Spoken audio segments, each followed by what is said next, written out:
पण महत्त्वाचं आहे. जर मी माझ्या बायकोला नेहमी शिव्या देतो घरी आणि मी इथं आल्यावर तुम्हाला उपदेश सांगतो किंवा धार्मिकतेचा आव आणतो, तर ते काय झालं, माझं ढोंग झालं. मग पवित्र शास्त्र या ठिकाणी ते सांगत आहे, तुम्ही जो विश्वास धरता तसा विश्वास भूतेही धरतात. मग भूते विश्वासणारे झाले का? जे भूते किंवा जे दुष्ट आत्मे आहेत ते देखील थरथर कापतात. मग तुमच्यातून त्यांच्यात काय फरक आहे? तुम्ही पण खोटं बोलता, ते पण खोटं बोलतात. तुम्ही पण शिव्या देता, ते पण शिव्या देतात. तुम्ही पण तिरस्कार करता, ते पण तिरस्कार करतात. मग नेमकं विचार करा, तुम्ही आहात कोण? तुम किसके साइड से हो? सोपं आहे ना.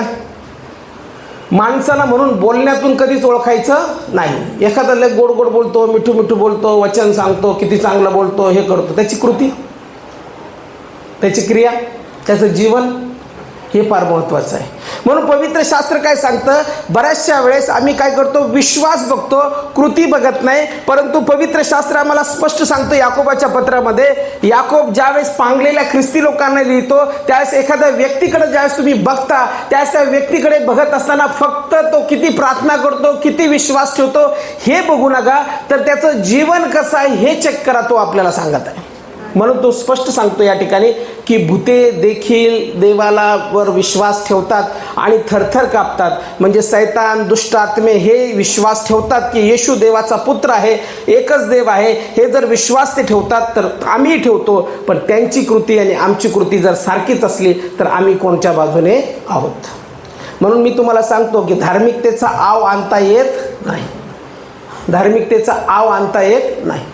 धार्मिकता असते आणि ती दिसते. धार्मिकता मी सांगितल्याने दिसणार नाही की मी खूप प्रार्थना करणार आहे, मी खूप देवाच्या सानिध्यात वाटणार आहे. हे मी ज्यावेळेस लोकांना सांगतो त्यावेळेस सांगत असताना ते सांगणं पुरेसे नाही, तर ते सांगत असताना आपलं जीवन, माझं जीवन तसं आहे का, मी त्याप्रमाणे वागतो का, त्याप्रमाणे माझी कृती आहे का, हे फार महत्त्वाचं आहे. म्हणून धार्मिकता ज्यावेळेस आम्ही असतो किंवा धार्मिकता ज्यावेळेस असते त्यावेळेस तिचं ढोंग करता येत नाही. मग काही लोक बोलतात पुष्कळ परंतु करतात फार कमी किंवा कृती फार कमी असते. म्हणून कमी कृतीवाले लोक असतात, त्यांच्यापासून सावधान राहायचं आहे. काय राहायचं? सावध राहायचं. Blood of Jesus, hallelujah, praise the Lord. Sister जरा दूर व्हा, असं दूर राहायचं. त्याच्यामुळे जो रोकण ठोक राहतो ना, सरळ बोलतो, त्याच्याजवळ जायचं. कारण की कधी कधी काय होतं, अति त्यांच्यापासून दूर राहायचं. असेच लोक गोळ करतात. माझ्या बायबल कॉलेजमध्ये ज्यावेळेस मी गेलो, तुम्हाला सांगितलं होतं मी किस्सा. एक ब्रदर तिथं नवीन ते पण आले होते बायबल कॉलेजला, आणि ज्यावेळेस मी गेलो त्यावेळेस त्यांनी सांगितलं की ब्रदर आपण पाळक व्हायला आलेलो आहोत. बापरे, हो का? मला असं वाटत नाही येशू हसला नसेल किंवा येशू चालताना लोकांबरोबर बोलला नसेल, असं काही नाही, त्याचा उल्लेख नाही फक्त. पण येशू मनुष्य होता ना, त्याच्या शिष्यांबरोबर चालत असताना त्याने जोक केला असेल, त्याला हसू आलं असेल, पण ते नमूद केलं नाही. पण आपण काय करतो, लगेच ते वाचतो आणि असं वाटतं आपल्याला येशू गंभीर होता. ब्रदर लगेच एकदम, ब्रदर हसायचं नाही. का बरं? नाही, आपण पाळक आहोत. पाळक म्हणलं, गावकडंच झालं, मी पाळक उगाच व्हायला लागलो. मला हसायची सवय, मला हसल्याशिवाय करमत नाही. आणि चालताना पण जरा सरळ चालायचं. बरं, कसं बायबल असं घेऊन मला लय जीवार येतं. असं काय, असं एकदम शरीर बिरीब मिळेल असं चालायचं आणि मग असं बोलायचं. इतकं सगळं केलं त्याने. खूप धार्मिक, म्हणजे असं दाखवायचा की साक्षात देवदूतच आहे. प्रार्थना, hallelujah hallelujah, praise the Lord Jesus. त्याच्याकडे पाहिलं, भाव काय प्रार्थना करतो. आपली प्रार्थना सुरू झाली तर सुरू आपण करतो. त्याची प्रार्थना पण धार्मिक प्रार्थना, म्हणजे बसणं गुडघ्यावर व्यवस्थित, सगळं व्यवस्थित, नीटनेटकं चालणं व्यवस्थित, बोलणं व्यवस्थित. पण हा जो धार्मिक दाखवत होता ना, यानेच तिथं शाळा होती आणि त्या शाळेतल्या मुलीबरोबर लफडं केलं. तिथं डान्स शिकवायला जायचा. आम्ही बरे, आमचे सर म्हणे तुम्ही डॅशिंग राहता राव, आम्हाला वाटलं तुम्ही काहीतरी करताल, आमची टीम जी होती ती, पण तुम्ही चांगले म्हणे. आणि ह्या एकदम शरीफ, म्हणून शामळूक लोकांवरती तोंडावर जायचं नाही. सगळ्यात जास्त लव्ह मॅरेज कोणाच होतं माहिती आहे का? जो नम्र, गरीब, एकदम शरीफ आहे तोच जास्त लफडे करतो. तोंडावर जायचं नाही माणसाच्या. आपल्याला वाटतं हाले चांगला आहे, तो मध्ये काहीतरी कामं करून जातो, हळूच प्रपोज करतो, सिस्टर तुम्ही मला फार आवडता, असं असतं. कठीण आहे लोकांचं. धार्मिकतेचा आव म्हणजे जे मी बघितलं ते मला दिसलं नाही. म्हणजे जो धार्मिकतेचा आव आणत होता त्यानेच ते गोळ केला. आणि मग कळालं की तसं धार्मिकता नसते, दिसण्यात नसते, दाखवण्यात नसते. धार्मिकता जगण्यात असते. मी बोलतो स्ट्रेट, वागतो स्ट्रेट, राहतो स्ट्रेट. माझी धार्मिकता मला लोकांना दाखवण्यासाठी मी जसा आहे तसाच आहे, मी फटकळ आहे, पण माझ्या जीवनात मला माहिती आहे माझी पवित्रता माझ्या देवाबरोबर. Hallelujah, hallelujah. म्हणून जे दिसतात तसं नसतं, म्हणून जग फसतं. परत म्हणून जे दिसतं ना तसं नसतं. म्हणून तो म्हणतो की विश्वास आणि कृती सोबत येते. म्हणून काही पण असं काही पण कोणी जर बोललं तर त्याचं लगेच विश्वास ठेवायचा नाही. कोणीतरी धार्मिकतेच्या फार मोठ्या मोठ्या महान महान गोष्टी बोलतो आणि फार अलंकारिक शब्द बोलतो, फार मोठे मोठे शब्द बोलतो आणि मग आपण त्याच्या प्रेमात पडतो आणि म्हणतो बघा ना किती आमचे पालक अशुद्ध बोलतात पण हे किती शुद्ध बोलतात, आणि मग यांची भाषा किती सुंदर आहे. पण ती भाषा आहे फक्त. भाषा कशी असू द्या, देवावरती जे प्रेम असतं ते कृतीतून असतं, आतून असतं. म्हणून फाजील धार्मिक होऊ नका. काय म्हटलं मी? फाजील धार्मिक तसा असतो. हा हो, ब्लड ऑफ जीसस तुम्हाला नाही आवडत, असं नाही करायचं, प्रभू बघतो, प्रभू असं करतो, असं आहे तसं आहे, आणि सगळे घाणेरडे कामं चालू, सगळे लफडे चालू. आज जास्तीत जास्त तुम्ही बघितलं तर जास्त लफडे कुठं होतात? तरुण लोकांमध्ये. पण तरुण लोक पण आज कुठले असतात जास्तीत जास्त लफडे करणारे? चर्चमधले, मंडळीमधले. लफडे व्हायलाच नाही पाहिजे. मी म्हणतो आवडली पोरगी सरळ माहिती, पाळक साहेब ही पोरगी मला आवडली, आणि मी आहे ना, मला सांगा ना, मी तिच्या आई वडिलांकडे जाईल, याला ही पोरगी आवडते, याला ही पोरगी आवडते, आणि जमतंय का तुम्हाला? आवडलं का? आवडलं असेल तर लग्न. लफडे नका करू, लफडे करू नका. लफडे चुकीचं आहे, साफ चुकीचं आहे, फार वाईट आहे. कारण की शरीराची पवित्रता फार गरजेची आहे. तुम्ही डॅशिंग राहा, चांगले बडबड करणारे राहा, पण लफडे करू नका. तुम्ही सांगा, स्पष्ट सांगा, आई वडिलांना सांगा, कोणाला करायचं सांगायचं, पाळकाला सांगा, हे असं आवडती तसं आवडती. आवडणं काही चुकीचं नाही, लग्न करणं चुकीचं नाही, पण लफडं करणं चुकीचं आहे. ते रिलेशन ठेवणं चुकीचं आहे. आणि त्या रिलेशनमुळे काय होतं की तुम्ही जे धार्मिकता दाखवता ती धार्मिकता इथं स्टेजवर ज्यावेळेस उभे राहता त्यावेळेस जो खाली तुम्हाला ओळखतो चांगला, तो काय म्हणतो, मी याला चांगलं ओळखतो किती लफडेखोर आहे. तुम्ही ज्यावेळेस इथून उपासना करता त्यावेळेस समोरच्यावरती तुमच्या उपासनेचा कोणताच असर होत नाही, कारण की तो तुम्हाला चांगलं ओळखतो. असं समजू नका तुमचे मित्र आणि मैत्रीण फार चांगले आहेत, ते कोणालाच काही सांगणार नाही. मी सिक्रेट याला सांगितले, ते सिक्रेट त्याने सगळ्या गावभर पसरवलेलं असतं, सगळ्या गावभर गेलेलं असतं. त्याला वाटतं नाही माझा मित्र आहे, यांनी कोणालाच सांगितलं नसतं. त्याने ऑलरेडी सगळ्यांना रात्रीच सांगितलंय, फोन करू अहो तुम्हाला माहिती आहे का असं झालं, तुम्हाला माहिती आहे का असं झालं.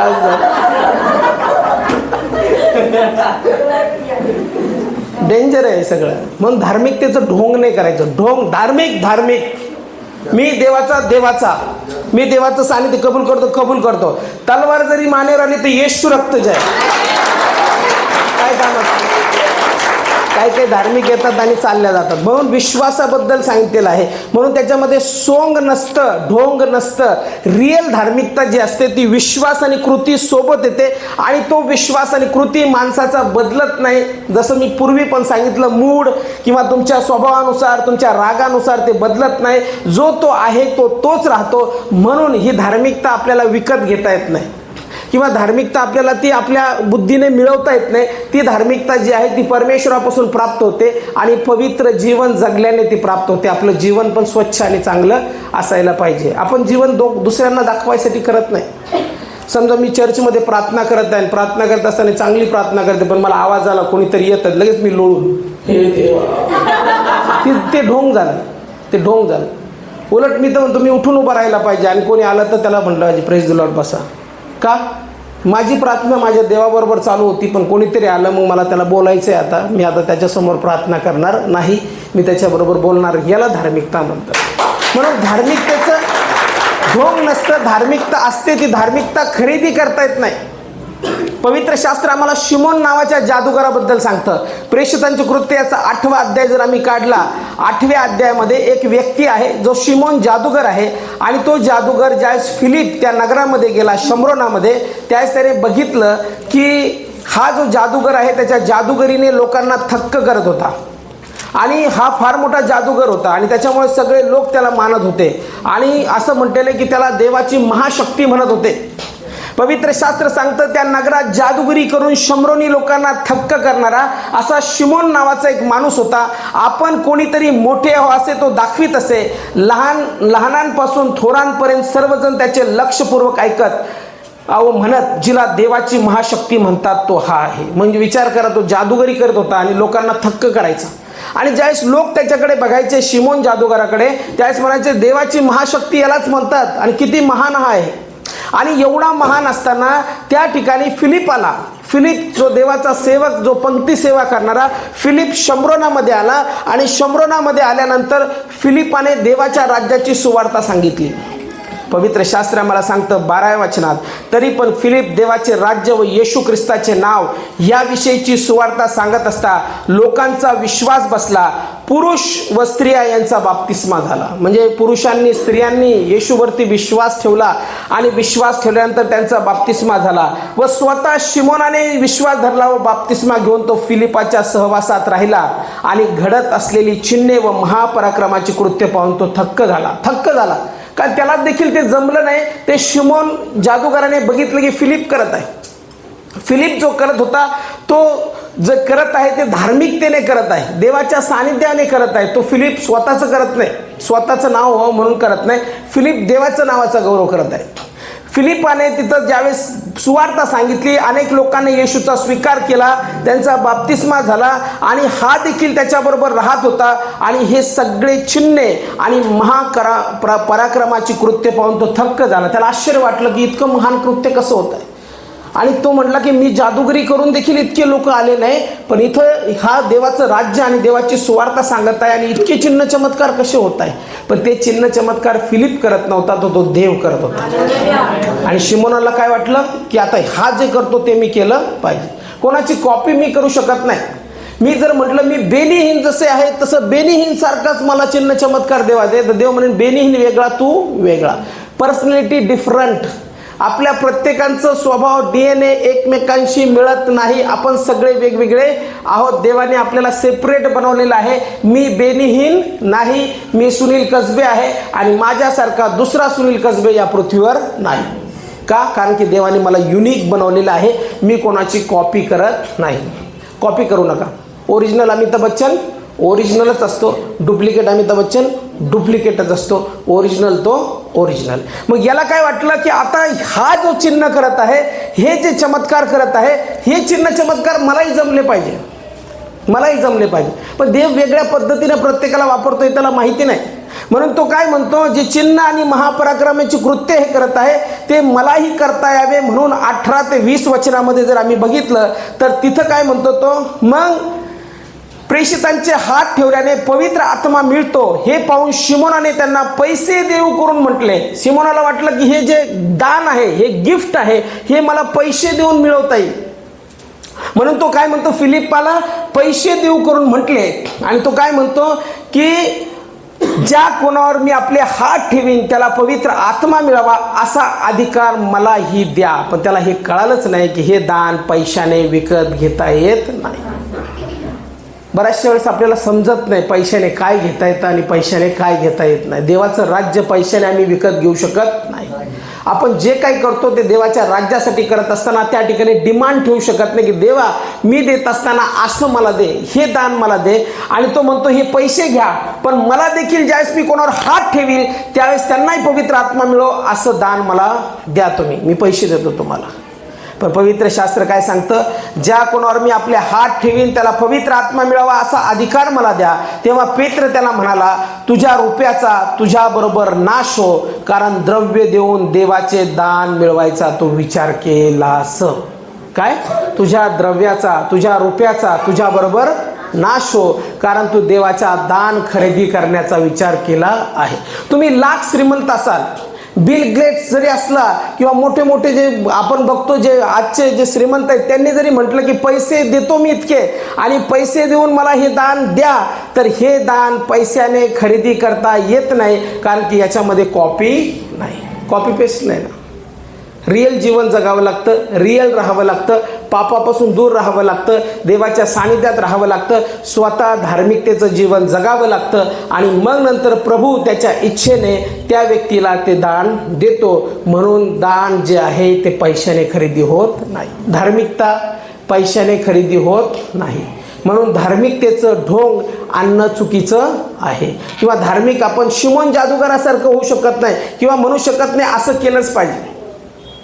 पवित्र शास्त्र आम्हाला कॉपी करायला लावत नाही. एखाद्या माणसाबद्दल आपण कॉपी करू शकत नाही किंवा एखादा व्यक्ती जो आहे त्याच्याबद्दल आपण कॉपी करू शकत नाही. जर आम्ही स्किवाचे पुत्र बघितले, ते देखील काय करत होते, देवाचं दान जे आहे, जे पौल जे सिला करत आहे, जे शिष्य करत आहे, जे प्रेषित करत आहे, त्याला वाटलं हे मी पण करावं किंवा स्किवाच्या पुत्रांना वाटलं आम्ही देखील हे करावं. जर आम्ही प्रेषितांचे कृत्य याचा 19 अध्याय बघितला, 19 अध्याय आणि 13 ते 16 वचन, त्याच्यामध्ये बघा स्किवाचे पुत्र जे होते एक प्रिस्ट तो होता, याजक तो होता आणि या याजकाला 7 पुत्र होते आणि या 7 पुत्रांनी बघितलं आणि बघून नंतर ते काय करायला लागले, तसंच करायला लागले. 13 वचन, तेव्हा कित्येक पंचाक्षरी फिरस्ते यहुदी दुष्ट आत्मे लागलेल्या लोकांवर प्रभू येशूचे नाव उच्चारून म्हणू लागले, ज्या येशूची पौल घोषणा करतो त्याची मी तुम्हाला शपथ घालतो.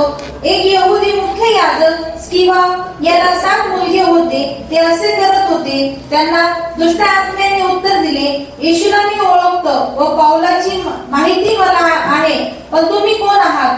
मग ज्या माणसाला दुष्ट आत्मा लागला होता त्याने त्यांच्यावर उडी घालून दोघांना हटवले आणि त्यांच्यावर इतकी जरा बसवली की ते घरातून घायाळ व उघडे होऊन पळून गेले. बघा, कॉपी चालत नाही, ढोंग चालत नाही. मी धार्मिक आहे, हालेलुया हालेलुया हालेलुया. दुष्ट काय धार्मिक आहे तुम्ही ओळखतो, तुला घ्या बसा बोंबलं. भूत काढायला जातो मी, ते तुमचं भविष्य सांगत. भूत काढायला जा, ते तुमचं भविष्य सांगत. एकदा आम्ही भूत काढत होतो, येशूच्या नावात निघ. चालले सगळे झटायला, येशूच्या नावात येशूच्या नावात. एक अंकल आले, लगे अंकल म्हणे येशूच्या नावात निघ. लगे भूत म्हणलं, ए तू किती घाण आहे मला माहिती आहे, सांगू का तुला? काय म्हणलं ते? अरे तू किती घाण आहे मी सांगू का तुला? अंकल लगे फिर पाठीमागं. असं पळायचं नाही ना. मग त्यांना आणलं, अंकल ते दुष्ट आहे आणि तो तुम्हाला असंच अडकवणार, आणि त्याला माहिती आहे तुम्ही प्रार्थना करते, त्या तुमच्या जीवनाचं त्याला पण माहिती आहे काय तुम्ही करता. पण त्याला म्हणा माझी धार्मिकता घाणरेड्या चिंधीसारखी, आणि त्याला धमकवा आणि परत काही करू नका चुकीचं, नाही तर मग ते परत भविष्य सांगा. सैतान पण भविष्य सांगतं आपलं. तुम्हाला काय वाटलं देवाचे लोकच भविष्य सांगतात? दुष्ट आत्मे पण भविष्य. बाबा लोकांकडे जा, आपल्यापेक्षा चांगलं सांगतील ते, तुमचं सगळं सांगतील. ओम फट स्वाहा, तुम्ही हे केलं ते केलं, 4 कोंबड्या आणा, बकऱ्या आणा, 5,000 आणा, 10,000 आणा, काय सगळं सांगतील ते तुम्हाला सगळं. कारण त्यांचं काम आहे, बिझनेस आहे त्यांचा, त्यांना पैसे कमवायचे आहेत म्हणून ते तसं करणार. आणि तुम्हाला काय करणार, त्याच्यात अडकून टाकणार. आणि तुम्हाला इतकं भारी सांगतील, ते खरं सांगतील ना की एक भविष्यवक्ता पण सांगू शकत नाही असं सांगतील. का? कारण की ते दुष्ट आत्म्याने भरलेले आत्मे, त्यांना सगळं माहिती आहे तुमचं. इथं ज्यावेळेस हे गेले त्यावेळेस दुष्ट आत्मे ओळखतात, दुष्ट आत्मे ओळखतात.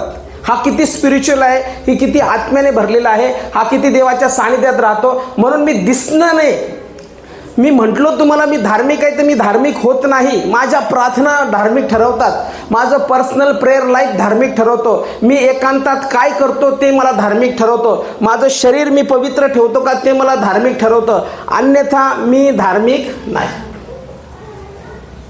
मी जर चुकीचं काम गुप्तपणे करतो आणि उघड जर सैतानाला दटावतो तर सैतान पण मला ओळखतो, तो माझ्या गुप्त कामाची आठवण करून देतो. तो काय, चुप काप, मला माहिती तू काय करतो, घ्या बसा बोंबलं. सगळ्यांनी देखत फजिती. सैतानाला माहिती आहे सगळं. तुम्ही म्हणता पाळक साहेब, तुम्ही तर म्हणता फक्त देवाला आणि मलाच माहिती आहे. मला माहितीच नव्हतं, तिसऱ्या व्यक्तीला पण माहिती. आज मला कळालं, देवाला, मला आणि सैतानाला पण माहिती आहे ना. माहिती इथं स्पष्ट लिहिलंय. तो काय म्हणतो दुष्ट आत्मा, मी ज्या येशूचं नाव तुम्ही उच्चारतात त्याला ओळखतो, मी येशूला ओळखतो, मी पौलाची मला माहिती आहे, पण तुम्ही कोण आहात? कारण की त्याला स्पिरिट ऑफ गॉड दिसत नाही, त्याला देवाच्या आत्म्याचं सानिध्य त्यांच्यावर दिसत नाही, त्यांचं प्रेयर लाईफ दिसत नाही, देवाचं त्यांचं कनेक्शन आहे हे दिसत नाही, आणि पापी जीवन दिसतं. आणि पापी जीवन कधीच दुष्ट आत्म्याला काढू शकत नाही, कारण की तो आणि ते सारखेच आहेत. माझं जीवन अपवित्र आहे, आणि अपवित्र जीवन असताना मी जर एखादा दुष्ट आत्मा किंवा आजारासाठी प्रार्थना करतो, त्यावेळेस माझ्यावर जे म्हणजे ऑलरेडी पाप असल्यामुळे मी ज्यावेळेस प्रार्थना करतो त्यावेळेस त्याच्या शरीरातले आजार माझ्या शरीरात येतात, कारण की मी तेवढा स्ट्रॉंग नाही, मी पवित्र नाही. मी प्रार्थना करतो दुसऱ्यांसाठी, त्यावेळेस ते पाप जे आहे ते पापाचा परिणाम माझ्यावरती येतो आणि मला देखील त्रास होतो. म्हणून तो म्हणतो दुष्ट आत्मा, मी पौलाला ओळखतो, येशूला ओळखतो, पण तुम्ही कोण आहात? म्हणजे कॉपी पेस्ट चालत नाही. बेनिहीन जसा आहे तसा मी होऊ शकत नाही, जसे डिजियस दिनाकर नाही तसा मी नाही, मी डिफरंट आहे. आणि मी जर प्रार्थना करत नाही आणि मी जर देवाच्या सानिध्यात नाही, मी जर रिअल परमेश्वराचं सानिध्य ओळखत नाही, तर माझ्या जीवनाद्वारे कोणतंही काम होणार नाही. पण दुष्ट आत्मा मला लगेच सांगेल की तू कोण आहेस, म्हणजे आपल्याला तो ओळखतो. म्हणून आपलं जीवन चांगलं ठेवावं लागतं. म्हणून बोलण्यात नसतं, मी सांगितलं तुम्हाला, बोलण्यात नसतं एकदम प्रेज द लॉर्ड हालेलुया कसं बायबल असं धरायचं, एकदम चांगलं चालायचं, सरळ चालायचं. काय करतं चालून? चांगलं चालायचं, चांगलं राहायचं, एकदमच व्यवस्थित, इन झोपतानी पण काढायची नाही. ते दिसणं आहे ना, मी शरीफ दिसतो फक्त, पण शरीफ मुळात नाही. मी चष्मा लावलाय शराफतचा, हां, बारीक कटिंग, एकदम छोटंसं कट, चष्मा छोटा, दिसायला एखाद्याचे केस वाढलेले असतात, भारी हिरो सारखा दिसतो, पण मन एकदम शुद्ध असतं त्याचं. तो डॅशिंग असतो, जे हे ते आहे, जे नाही ते नाही. म्हणजे आव आणणारे डेंजरस. जर तुमचे मित्रमैत्रीण असे असतील त्यांना सांगा सुधर, आता तरी सुधर. 2025 संपलं, 25 संपता संपता तू न संपो, म्हणून सुधर. आता वेळ आलेली आहे रिअल धार्मिक व्हायचं, रिअल धार्मिकतेमध्ये चालायचं. कारण की परमेश्वर जाणतो, स्वतःला तू जाणतोस आणि सैतान देखील ओळखतो. म्हणून आपल्याला रिअल धार्मिक बनायचं आहे. म्हणून आपल्याला जे जे आहे ते राहायचं आहे, उगाच जे नाही ते राहायचं नाही. मुखवटा नाही घालायचा. काही लोक 24 तास मुखवटा घालतात, म्हणजे त्यांचा मुखवटा असतो, त्यांना ओरिजिनल नसतात. ते दाखवायला एक आणि असतात एक. रिअलमध्ये विलन असतात आणि दाखवताना काय दाखवतात? हिरो. हिरो नसतो तो, विलन असतो. मग ते नाही चालत. पवित्र शास्त्र सांगतं, पवित्र शास्त्र आम्हाला स्पष्ट सांगतं, जे आम्ही आहोत ते आहोत आणि जे नाही ते नाही. म्हणून सैतानाला देखील तुमची ओळख आहे. सैतान तुम्हाला चांगलं ओळखतो. स्किवाचे पुत्र ते करायला गेले आणि मग नंतर दुष्ट आत्मा म्हणला तुम्ही कोण? मग ज्या माणसात दुष्ट आत्मा लागला होता त्याने त्यांच्यावर उडी घालून दोघांस हटवले आणि त्यांच्यावर इतकी जरब बसवली की ते घायाळ होऊन उघडे नागडे त्या घरातून पळून गेले. इतकं भयानक ते झालं. हे कशामुळं झालं? ते फक्त कॉपी करत होते. ते रिअल धार्मिक नव्हते. रिअल धार्मिक नव्हते. त्यांचं रिअल लाईफ प्रार्थनेचं नव्हतं. घरी ते प्रार्थना करत नव्हते, देवाचं सानिध्य नव्हतं. फक्त पौल करतो म्हणून मला करायला पाहिजे, तो पाळक करतो म्हणून मला तसंच वागायला पाहिजे, ते भविष्यवाणी करतात म्हणून मी भविष्यवाणी करतो, ते हात ठेवतात म्हणून मी हात ठेवतो. अरे पण देवाने सांगितलंय का? प्रार्थना करतोय का? तेवढं धार्मिकतेत वाढतोय का मी? आणि जर वाढत नसेल तर हे माझं वागणं चुकीचं आहे. म्हणून धार्मिकतेचं ढोंग आणता येत नाही. सोंग आपण म्हणतो ना, पैशाचं सोंग आणता येत नाही. ज्याच्याजवळ पैसे तो पैशावाला दिसतो, त्याला दाखवण्याची गरज नाही. तो साधा जरी राहिला तरी आपण म्हणतो नाही ह्याच्याजवळ पैसे आहेत. आणि एखादा दाखवायला जरी लागला, नाही माझ्याजवळ फार पैसे म्हणून, काय नाही तेवढेच आहेत त्याजवळ, दाखवण्यास पुरते दिसतं ना क्लिअर. पैशावर असं पाहिल्यावर कळतो, एका मिनिटात ओळखू शकतो आपण याजवळ पैसे आहे की नाही. भविष्यवाणीची गरज नाही, मी तर डोळे स्कॅन करून असं सांगू शकतो किती पैसे बँकेत किती आणि इथं किती. भविष्यवाणीची गरज नाही.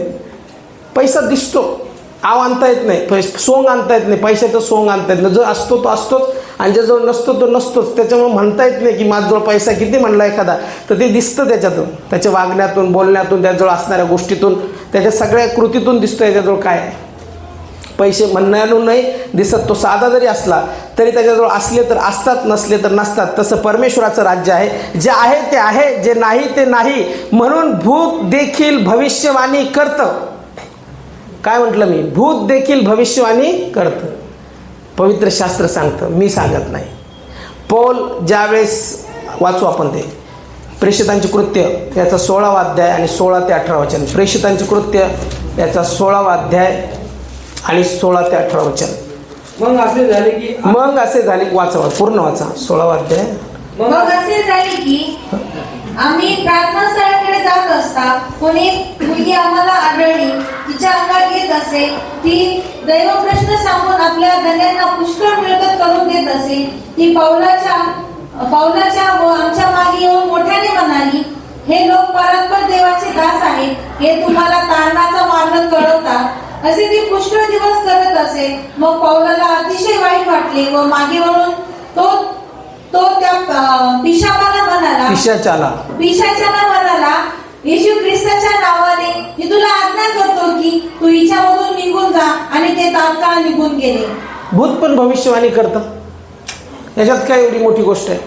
एखादा भविष्यवाणी करतो म्हणजे लगेच तो देवाचा असं होत नाही. एखादा भविष्यवाणी करतो, एखादी स्त्री, एखादा पुरुष भविष्यवाणी करतो म्हणजे ती देवाची होत नाही. तिचं जीवन पाहायचं, त्याचं जीवन चेक करायचं, तो नेमका कसा आहे, किती वर्षापासून प्रभूमध्ये आहे, किती त्याला ज्ञान आहे, किती पवित्र शास्त्राचं वाचन आहे, किती प्रार्थना आहे, त्याचं जीवन कसं आहे.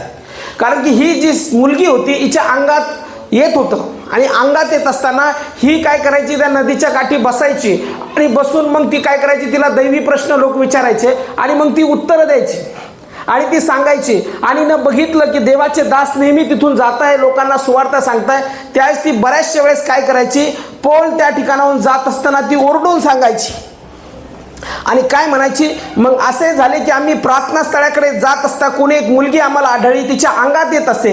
ती दैव प्रश्न सांगून आपल्या धन्यांना पुष्कळ मिळकत करून देत असत. दैव प्रश्न म्हणजे याचा अर्थ ती भविष्यवाणी करत होती आणि ती भविष्यवाणी करून तिच्या धन्यांना म्हणजे जे तिचे लोक होते मालक, त्यांना पुष्कळ पैसे मिळवून देत होती. ती पौलाच्या आपल्या मागे येऊन मोठ्याने म्हणाली, हे लोक परात्पर देवाचे दास आहेत, हे तुम्हाला तारणाचा मार्ग कळवतात. आपल्यासारखं असता तर खुश झाला असता, अरे वा, अरे काय भविष्यवाणी केली. चेक नसतं केलं आपण, तिचं लाईफ चेक नसतं केलं आपण, ती कोण आहे, कोण भविष्यवाणी करते माझी. तुमची भविष्यवाणी करण्याचा अधिकार सगळ्यांना नाही. तुमची भविष्यवाणी कोण करते याच्याकडे लक्ष असू द्या.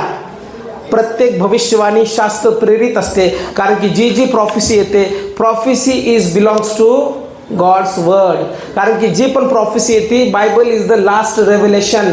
पवित्र शास्त्र हे शेवटचं प्रगटीकरण देवाने आमच्यासाठी दिलं. म्हणून प्रत्येक जी भविष्यवाणी येते ती शास्त्राच्या वचनाला लागून येते आणि शास्त्राच्या वचनाच्या बाहेर असले तर ती भविष्यवाणी पडताळून पाहायची, चेक करायची विश्वासणारे. मग ही दैवी प्रश्न विचारत आहे आणि दैवी प्रश्न करून काय करते, हे देवाचे दास आहेत मोठ्याने म्हणाले आणि परात्पर देवाचे दास आहेत, तुम्हाला तारणाचा मार्ग कळवतात. पण पौलाला माहिती आहे हा दुष्ट आत्मा आहे, याच्यात खुश व्हायची गरज नाही. तो माझ्याबद्दल सांगत आहे म्हणजे याचा अर्थ ती देवाच्या आत्म्याने भरलेली नाही. तो ओळखतो आणि हे बघून त्याला अतिशय वाईट वाटले व मागे वळून तो पिशाच होतो तिच्यामध्ये, दुष्ट आत्मा होता आणि तो पिशाच्याला म्हटला, येशू ख्रिस्ताच्या नावाने मी तुला आज्ञा करतो की तू हिच्यामधून निघून जा. आणि तात्काळ ते जो दुष्ट आत्मा होता तो निघून गेला आणि जसं ती फ्री झाली मग आपल्या मिळकतीची आशा गेली. असे पाहून तिच्या धन्याने पौल व सिला यांना धरून पेठेत अंमलदाराकडे ओढून नेले.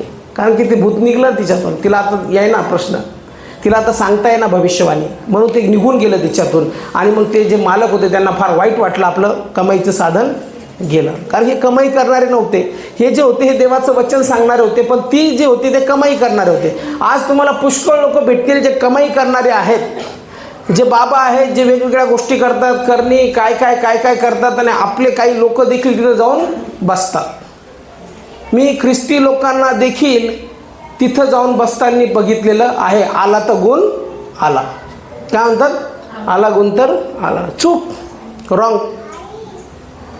स्वतःला तुम्ही त्या दुष्ट आत्म्याच्या स्वाधीन करता. धूत हॉस्पिटलमध्ये एक बाबासाठी मी प्रार्थना करायला गेलो, आणि जशी प्रार्थना करायला गेलो त्यावेळेस त्यांच्या किडन्या दोन्ही फेल झाल्या होत्या, आणि प्रार्थना करायला जाता क्षणी ते रडायला लागले, आणि खूप रडायला लागले. आणि रडत असताना मी म्हटलं, काय झालं बाबा? म्हणे, माझी खूप मोठी चूक झाली. काय चूक झाली?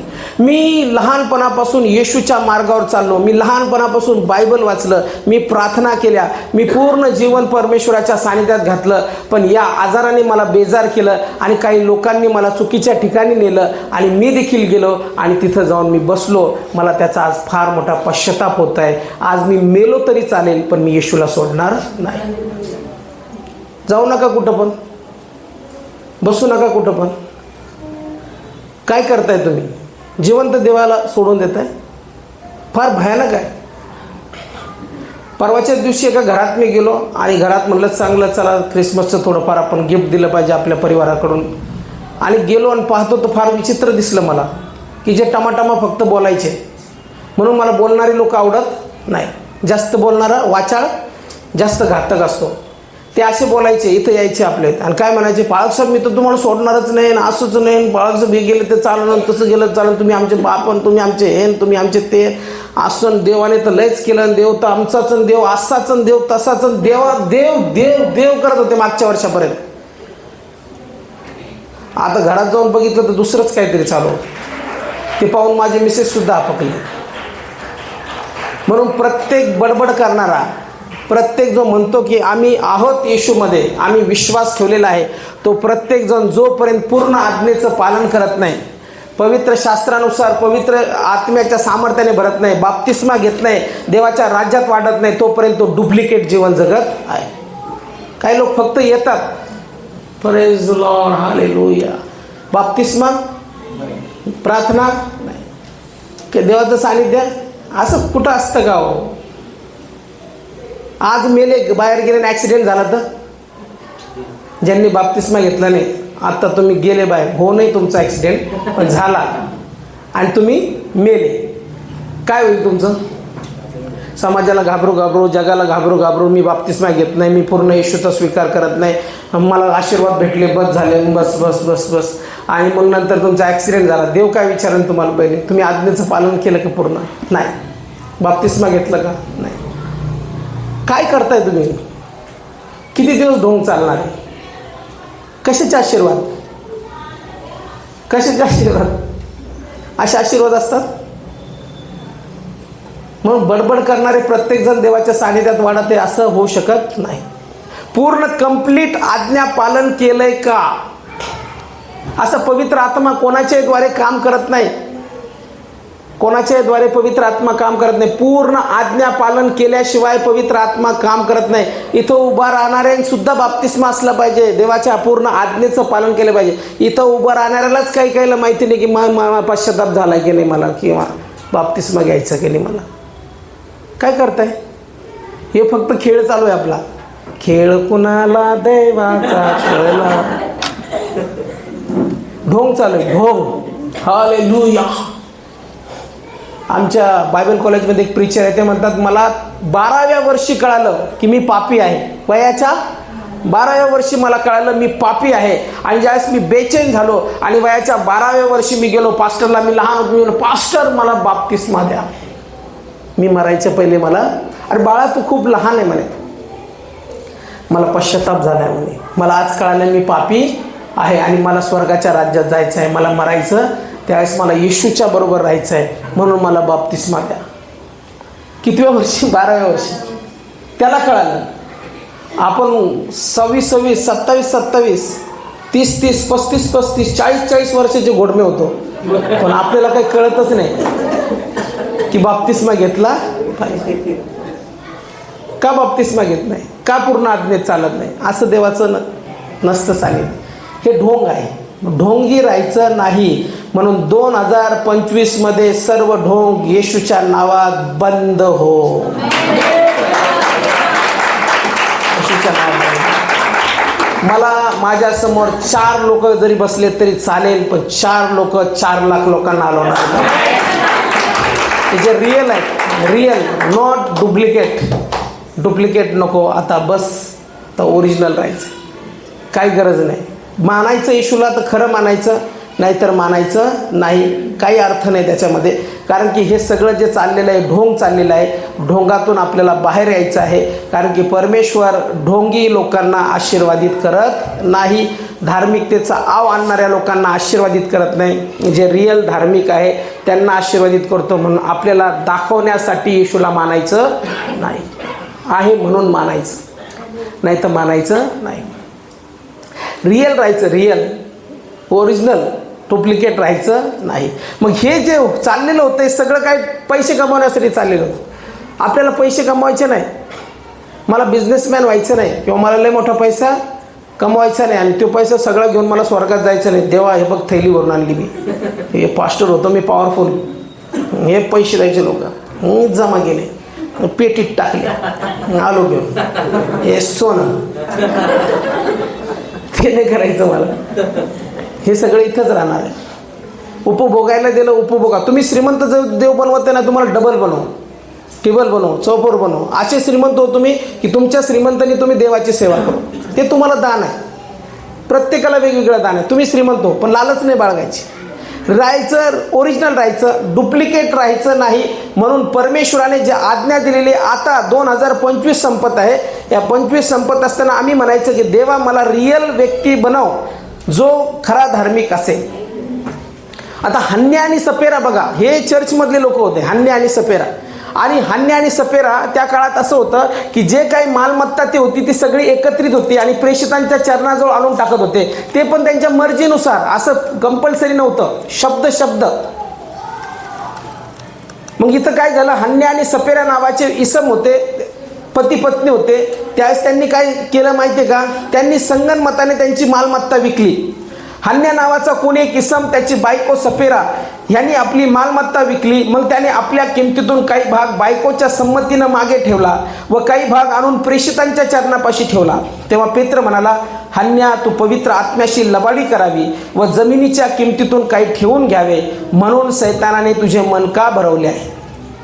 ती होती तोवर तुझी स्वतःची व विकल्यावर तुझ्या स्वाधीन नव्हती काय. हे करण्याचे आपल्या मनातून तू का आणलेस. तू मनुष्याशी नव्हे तर देवाशी लबाडी केली आहे. आता ती जी मालमत्ता होती ती हन्न्या आणि सपेराचीच होती. त्यांना कोणी सांगितलं नाही द्या म्हणून, ते शब्द बोलले. म्हणून देवाच्या मंदिरी ज्यावेळेस आपण येतो त्यावेळेस आपले शब्द होय तर होय, नाही तर नाही असावे. एकदा जर मी बोललो करायचं तर करणार, आणि एकदा जर नाही बोललो नाही करायचं तर नाही करणार. मग प्राण जाय पर इथं दुसऱ्यांचे प्राण घेतील आणि वचन 50 वेळेस मोडतील. माझ्या सेवेमधला मला अनुभव आहे. जे बोलतात ते काही करत नाही आणि जे बोलत नाही ते करतात, अचानक करतात. आणि असं करतात की महान करतात, बोलणारे करत नाही. पण पवित्र शास्त्र काय सांगतं, हे बोलले होते आणि यांनी बोलून काय केलं, लबाडी केली. आणि पेत्र देखील काय म्हणतो की आता तुझी मालमत्ता जी होती ती तुझीच होती, सगळं तुझंच होतं, तुझ्याच हातामध्ये सगळं होतं. मग तुझं मन सैतानाने का भरवलं की तू पवित्र आत्म्याशी लबाडी करावी. देवाच्या मंदिरात येणारे लोक लबाड नसावेत, इथं बसणारे लोक लबाड नसावेत. त्यांचं जीवन होय तर होय असावं, नाही तर नाही असावं. का, कारण की इथं पवित्र आत्म्याचं सानिध्य असतं आणि देवाच्या आत्म्यामध्ये लबाडी चालत नाही. मग तो म्हणतो तुझं मन का भरवलं. ती होती तोवर तुझीच होती आणि विकल्यावरही तुझ्या स्वाधीन होती. मग तुला जे वाटलं ते करायचं होतं, पण तू मनात लबाडी केलीस आणि मला तू म्हटलास की एवढीच आहे. आणि मग तू मनुष्याशी नव्हे तर देवाशी लबाडी केली आहे. हे शब्द ऐकताच हन्न्याने खाली पडून प्राण सोडला आणि हे ऐकणाऱ्या सर्वांना मोठे भय वाटले. लगेच मेला. त्यावेळेस इतकं स्ट्रॉंग प्रेझेन्स होती. पवित्र आत्म्याने भरलेला होता त्यावेळेस, त्या सानिध्यामध्ये तो त्या फ्लोमध्ये चालत होता आणि त्यावेळेस ते केलं, तो मरण पावला. त्याची बायको आली. आता बायकोने तर खरं बोलायचं. ज्यावेळेस काहीतरी कट शिजतो त्यावेळेस कोणाच शिजतो? 2 जण. 1 जणात कधीच कट शिजत नाही.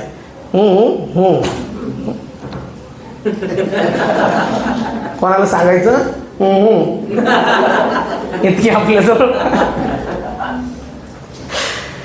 खतरनाक. मला पण असं येतं. म्हणजे पती पत्नी इतके जिगरी असतात ना, ते भांडणं करतात पण ते एकत्रित येतात. म्हणून बायकोच्या नवऱ्याच्या भांडणात पडायचं नाही. समजदार असताल तर, येडे असताल तर पडा मधात. उद्या तुम्हाला एक होताना दिसतील. बायको मरणाच्या विरोधात बोलेल नवऱ्याच्या, नवरा मरणाचं बायकोच्या विरोधात बोलेल. इतका बोलेल की असं वाटेल तुम्हाला उद्याच घटस्फोट. काय होतं काय मी दुसऱ्या दिवशी सकाळी ते चांगले गोड गोड बोलायला लागतात. आणि आपण अरे कशाला बोलतो मधात? तुला कोणी सांगितलं त्यांच्या मधात बोलायला? नवरा बायकोचे भांडणं आहेत ते नवरा बायको आहे, त्यांना त्यांच्या याच्यामध्ये पडायचं नाही. ते एक होतात. म्हणून याच्यात आपण पडू शकत नाही. ते कधी पण एक होतात. आता पत्नीला पतीचं माहिती आहे आणि पत्नीला पतीचं माहिती आहे, पण या ठिकाणी पवित्र शास्त्र काय सांगतं की त्यांनी काय केलं? लबाडी केली, हन्याने केली. सपेरा आली आणि सपेराला पण तो विचारतो. मग असे झाले की सुमारे 3 तासांनी त्याची बायको आत आली. तेव्हा झालेले वर्तमान तिला समजले नव्हते. पेत्र तिला म्हणाला, मला सांग, एवढ्यालाच तुम्ही जमीन विकली काय? तिने उत्तर दिले, होय, एवढ्यालाच. पेत्र तिला म्हणाला, प्रभूच्या आत्म्याची परीक्षा पाहण्यास तुम्ही संगनमत का केले? पहा, ज्यांनी तुझ्या नवऱ्याला पुरले त्याचे पाय दाराशीच आहेत, ते तुलाही उचलून बाहेर नेतील. तेव्हा लागलेच तिने त्याच्या पायाजवळ पडून प्राण सोडला आणि ती मरण पावली. देवाच्या आत्म्याशी लबाडी चालत नाही. आपण माणसाशी करू शकतो, माणसाशी खोटं बोलू शकतो, पण देवाच्या आत्म्याशी खोटं बोलू शकत नाही. देवाला सगळं ठाऊक आहे.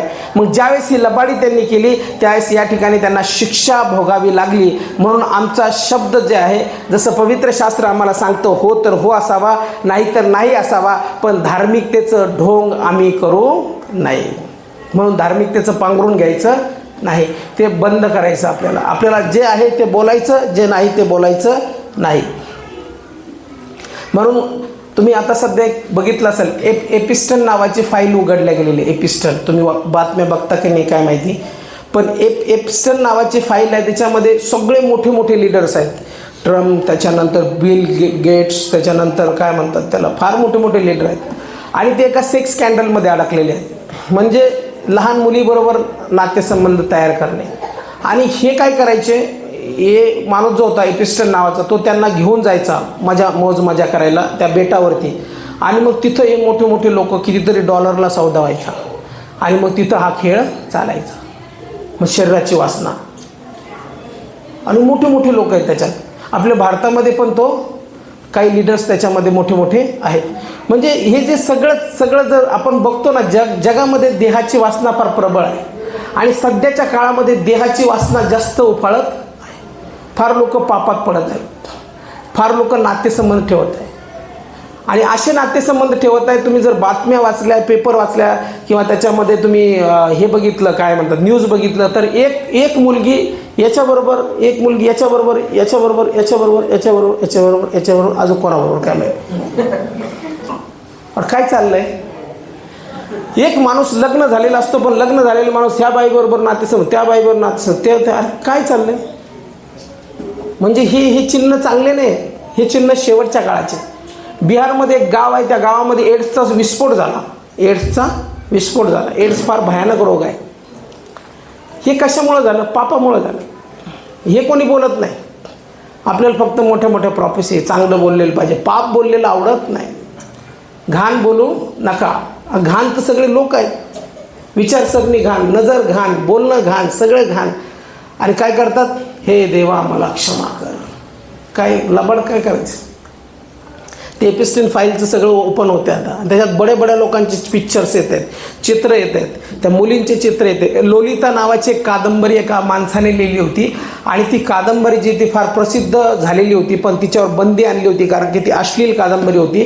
तिच्यामध्ये एका 35-36 वर्षाच्या माणसाचं प्रेम एका 12 का 13 वर्षाच्या मुलीवर दाखवलं आणि त्याच्यामधले जे मजकूर आहेत त्या नोट्स, त्या नॉवेलमधले ते मजकूर त्या मुलींच्या शरीरावर लिहिलेले होते, जेणेकरून लोकांना जास्त इंटरेस्ट यावा. शरीराचा इतकं पाप. शरीर किती घाण आहे माहिती आहे तुम्हाला? शरीर याच्यावर बघायचं यूट्यूबवरती, शरीराची रचना, आतडे हे ते जर खोललं ना माणसाला, इतकं घाण आहे की ते पाहून आपल्याला कसं तरी वाटत. पण माणूस आतलं पाहत नाही. माणूस काय पाहतो?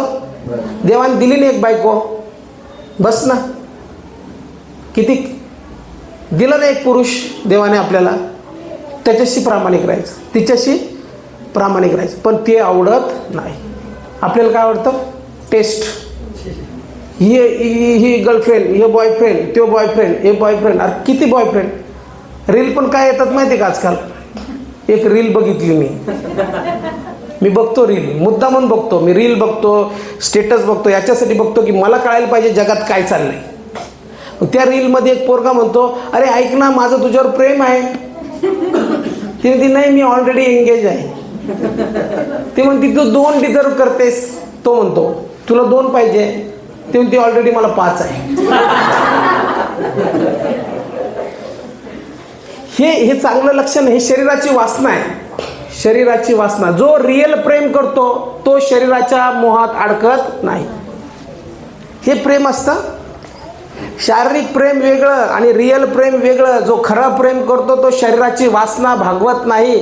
खरा प्रेम करणारा, माझं माझ्या पोरावर प्रेम आहे, माझ्या बायकोवर प्रेम आहे, माझं माझ्या आईवर प्रेम आहे, माझ्या वडिलावर प्रेम आहे, पण त्या प्रेमामध्ये माझं देवावर प्रेम आहे. त्या प्रेमामध्ये अशुद्धता बिलकुल नाही. ते प्रेम माझं माझ्या देवाचं, माझं जसं रिलेशन आहे, आगापे लव जसं देवाने माझ्यावर केलं तसं प्रेम मित्रांवरती केलं पाहिजे. सध्या डोळ्यात काय? लस्ट. त्याला आपण म्हणतो लालसा, देहाची वासना.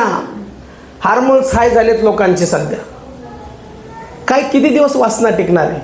किती दिवस टिकणार आहे वासना? किती दिवस? 70-80 वर्ष नंतर मातीतच जाणार आहे ना. पण त्याच्यासमोर उभा राहिल्यावर पण आपण कसं कोरं करकरीत दिसलो पाहिजे. अरे खरंच पाळक साहेब ज्यावेळेस दिसतात त्यावेळेस तुम्ही पण स्क्रीन लागेल त्यावेळेस बघताल आणि म्हणताल, हा पाळक साहेब खरंच रमाबाई बरोबर विश्वासू राहिलेले आहेत. नाही तर तिथं स्क्रीन लागेल, पाळक साहेब रमाबाई बरोबर होते, इकडं पण होते, तिकडं पण होते, तिकडं पण होते. तुम्ही काय म्हणणार? पास्टर जसे बोलले तसे राहिले नाही. जगामध्ये सगळ्यात भयानक जर लस्ट वाढत आहे, पाप वाढत आहे, तर ते शरीराचं पाप वाढत आहे, वासना वाढत आहे. खरं प्रेम शारीरिक संबंधामध्ये नसतं. हे शिक्षण तुम्हाला कोणी देणार नाही, पण मी देतो. मी सरळ सांगतो, जो खरं प्रेम करतो तो शारीरिक संबंधाचं प्रेम नसतं. खरं प्रेम रिअल असतं. त्या व्यक्तीसाठी माणूस काहीही करतो, त्याग करतो, पण त्या चुकीच्या गोष्टी करत नाही. म्हणून मुलींना माझं सांगणं आहे, प्रामाणिक राहा. एकच बरोबर, जे बोलले ते बोलले. मुलांना सांगणं आहे, एकच प्रामाणिक राहा. जे बोलले ते बोलले. असं चुकीचं काही करू नका.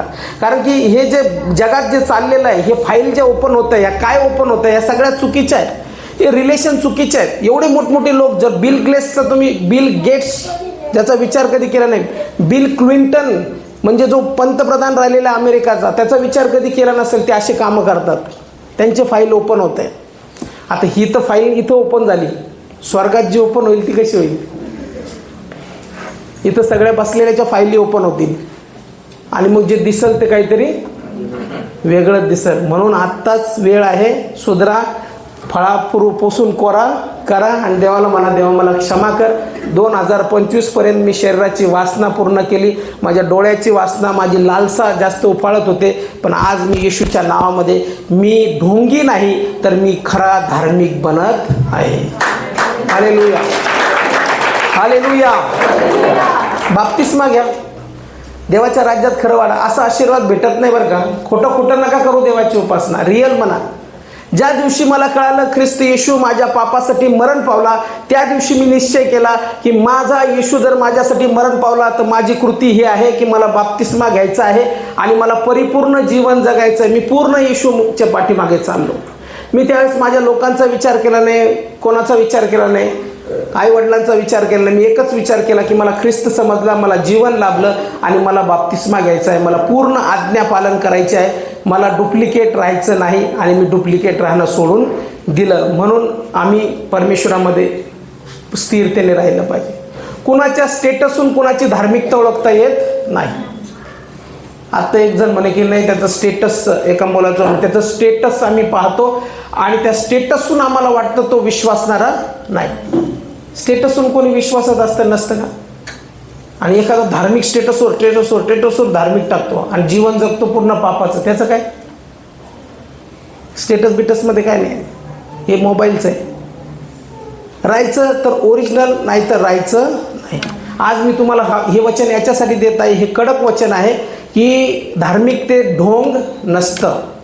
परिपूर्ण व्यक्ती लगेच दिसतो, परिपूर्ण व्यक्ती आज्ञेचं पालन करतो, परिपूर्ण व्यक्ती देवाचं आज्ञा सोडत नाही, रेग्युलर देवाच्या सानिध्यात राहतो, चर्चला रेग्युलर येतो, बाप्तिस्मा घेतो, देवाची आज्ञा पाळतो आणि पूर्णतः देवाच्या सानिध्याला समर्पित होतो, प्रार्थनेचं जीवन जगतो.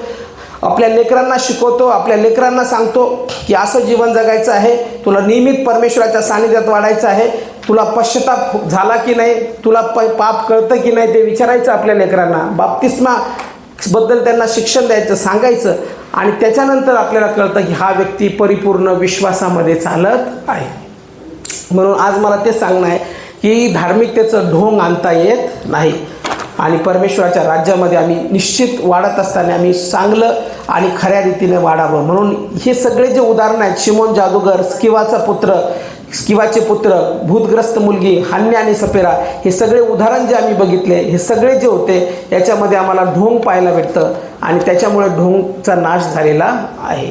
म्हणून धार्मिकतेत ढोंग नसतं, जे रिअल असतं तेच रिअल असतं आणि तेच टिकतं. सोनं ज्यावेळेस तुम्ही भट्टीत टाकता त्यावेळेस काय होतं? सोनं जळून जातं पूर्ण. किती वितळवा त्याला, ते परत सोनं तर सोनंच राहतं. आणि दुसरं काही टाका, काड्या, भुसा, लाकडं, काय होतं ते जळून जातं, टिकत नाही. मग जे सोनं आहे ते सोनंच आहे आणि जे भुसा, काडी ते जळून जातील, ते पुढं दिसणार नाही.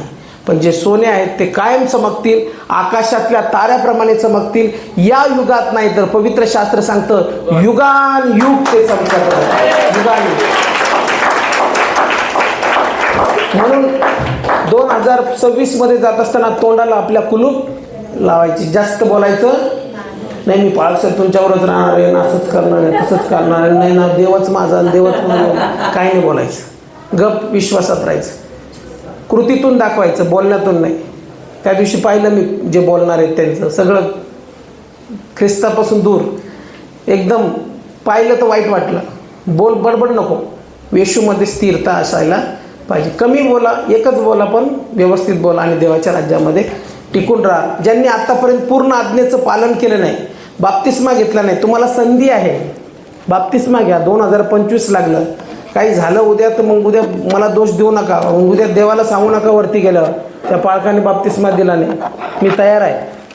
तर तुम्ही तयार व्हा आणि पूर्णपणे देवाच्या राज्यासाठी तयार राहा, म्हणजे परमेश्वर तुम्हाला आशीर्वादित करेल. यावेळेस आपण सर्वजण आपल्या पायावरती उभं राहूया.